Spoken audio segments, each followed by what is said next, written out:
Ассаляму алейкум, эфирде «Истина» программасы ве мен София Шукурова чалышам. Бүгін біз храм татарларының медениеті ве музыканың ролі ақында лаф юрсетет жекміз.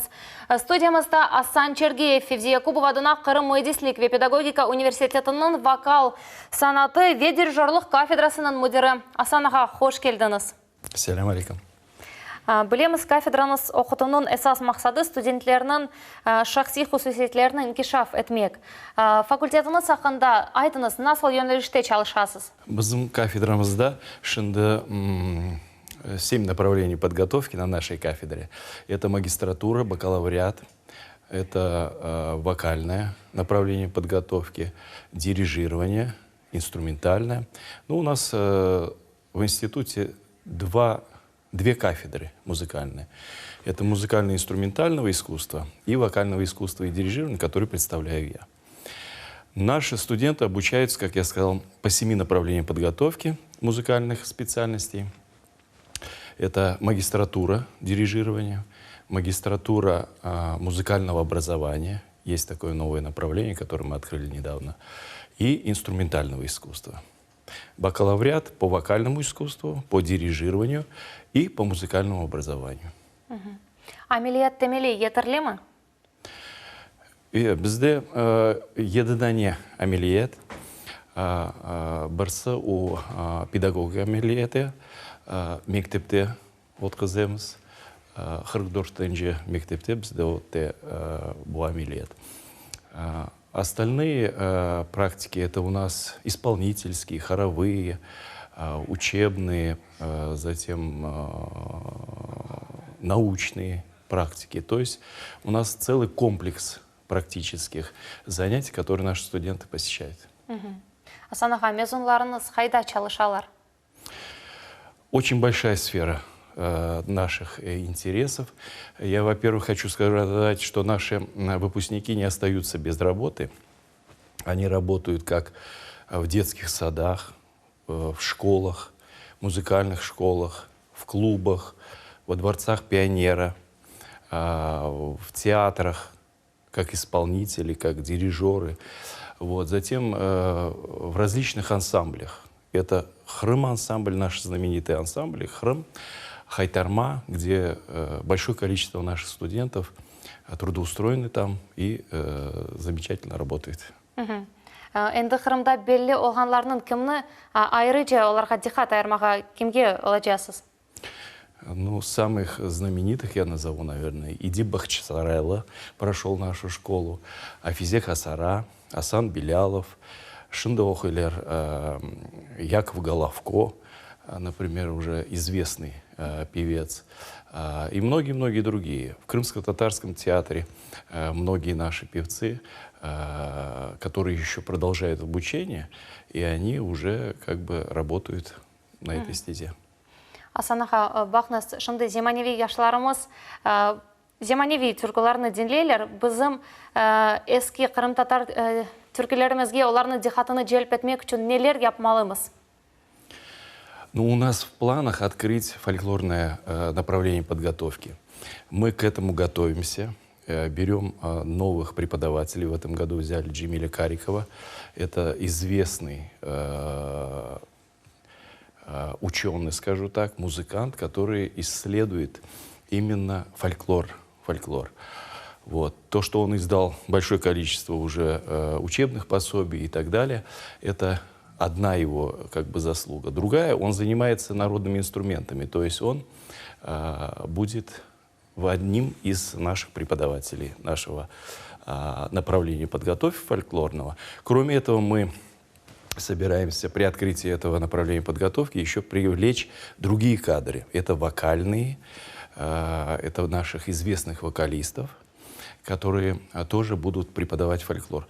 Фольклор — это неиссякаемый источник вдохновения, неиссякаемый источник именно развития нашей музыки. То есть, если мы откроем фольклорное отделение, фольклорное направление подготовки, то наши студенты будут иметь возможность именно прикоснуться к нашему фольклору. Bizim yaşayışımızda Қырым-татар музыкасы nasıl rol oynay? Ну, біздің Қырым-татар музыкасы пек балабан роль ойнай, чунки мы находимся в таком пространстве многонациональном. И крымско-татарская музыка, ну, известно, пережившая много различных политических и так далее событий, сейчас, я думаю, она находится на подъеме. Потому что многие направления крымско-татарской музыки сейчас очень стремительно развиваются. Это и эстрада, это и профессиональная музыка. Я имею в виду наши ансамбли, наш театр, где замечательный оркестр, который играет крымско-татарскую академическую музыку. И если перечислять, очень много различного, что происходит в нашей крымско-татарской культуре, но вот в этом лоне общекрымской культуры музыкальной. Бүгінгі күнде студентлеріңіз насыл инкишаф етелер музыка сасында? Қайда іштирак етелер белгім? Наши студенты работают прям со второго курса, начиная. Они очень востребованы. Вот этим трудоустройством я занимаюсь. Я их как бы рекомендую в различные организации, куда они идут и работают. Это по педагогической их деятельности, скажем. Деятельность исполнительская. Наши студенты исполняют, ну вот хор, например, нашей кафедре, он очень часто принимал участие вот до того, как уже самоизоляция и так далее, связанные с ковидом, ограничения. Он участвовал в очень многих мероприятиях, как в Крыму, так и за пределами Крыма. Ну, вы, наверное, слышали, что мы дважды были в Москве и показывали свой уровень, который был оценен именно в Москве. Поэтому, кроме этой концертной деятельности, наши еще студенты занимаются научной деятельностью. Это самое, сказать, слабое звено у нас. Потому что, находясь под нашим непосредственным, значит, участие наших руководителей научных, они пишут магистерские, бакалаврские работы, где очень много тем именно крымско-татарские подняты. Но, к сожалению, с окончанием нашего вуза, ну, некоторые остаются преподавать, некоторые продолжают свою научную деятельность, но это очень мало процент, потому что заинтересовать именно в научной деятельности одна из задач нашей специальности. Асан аға, eski Qırım татар türkülerini сақламақ үшін şimdi нелер yapıла? Ну, у нас экспедиции по изучению крымско-татарского фольклора. Мы существуем уже 23 года, наша кафедра, и всегда она этим занималась. Те сборники крымско-татарских фольклорных, конечно, собирателей, таких как Визиалиев, как, скажем, вот тот же Кариков Джемиль и многие другие, которые издавались, они у нас на кафедре очень являются большим спросом. То есть мы, каждый образец, имея несколько вариантов, мы его изучаем, исполняем. Потом мы делаем обработки различные для оркестров, для ансамблей, для хорового исполнения. То есть мы придаем этим образцам фольклора новое видение, скажем так.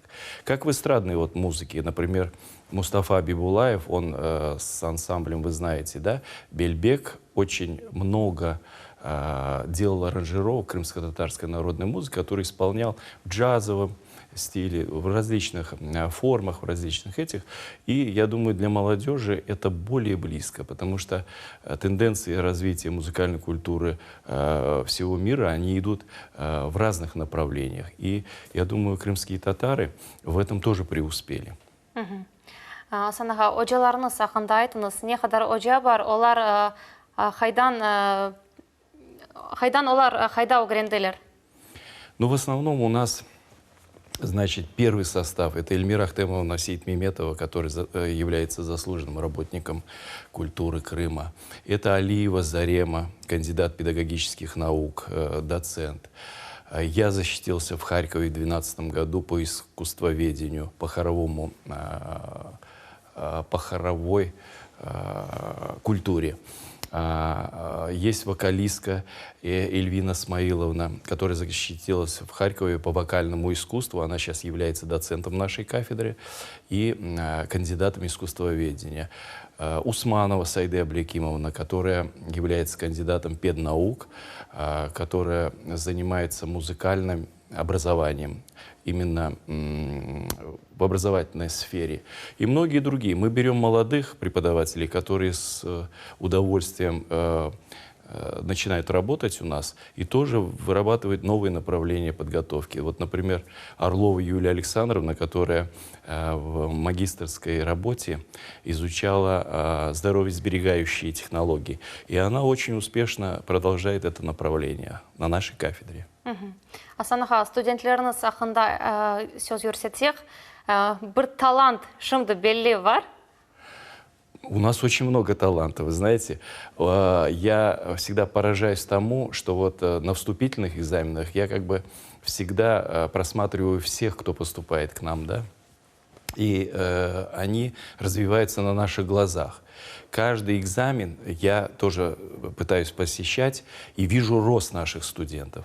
Сейчас на данный момент вот на 4-м курсе учится Рамазанова Айше, например. Это просто изюминка такой крымско-татарской народной песни. Она развилась именно в этом. Акиева Эльнара. Очень многих я могу называть. Вот все студенты имеют индивидуальный подход от наших преподавателей, и они развиваются и как исполнители, и, как говорю же, они развиваются как ученые, они прикасаются к, значит, написанию магистерской, бакалаврской работы, где изучают какое-то именно направление, и там они себя проявляют. И в педагогической, когда они проходят практику, они там очень здорово себя уже презентуют как педагоги. Сіздің факультетіңізге оқымақ кермек үшін істегенден ғайры да не керек? Насыл экзамен кече? Вы знаете, я хочу сказать, что у нас за последнее время большое количество бюджетных мест. Вот, по 15 мест на каждое направление подготовки. То есть это в общей сложности на мою кафедру поступает ежегодно 45 или 60 человек. Понимаете, магистратуру или это самое. Я хочу сказать, что у нас очень демократичные требования. Это творческое испытание. Что значит творческое испытание? Это пришедшие к нам молодые люди или после музыкального училища, например, да, или придут без музыкального образования, или с музыкальной школы, они демонстрируют свою музыкальность. То есть строгих правил приема исполнить там такое-то количество произведений и так далее или нет. Именно мы смотрим на музыкальность, на то, как человек себя покажет именно вот в этом. Есть многие примеры, вот, например, Сервер Кадыров, сейчас он работает в нашем Крымско-Татарском академическом театре музыкальном, да, это наш выпускник. Он пришел без образования. Вот. И он получил такое образование, что он сейчас, ему подвластно все в исполнении академической музыки вокальной. И он, проработав некоторое время в Казанском опере, сейчас работает в нашем Крымско-Татарском театре. И таких имен много. Мавиле Мухтаримова, которая сейчас еще учится в магистратуре в Казани, в Казанской консерватории. И многие другие, которых мы именно воспитали, взрастили как музыкантов. Асанбей, çok sağ olunuz. Программамыз сонына келді. Келecek yayınға қадар сағлық мен қалыңыз.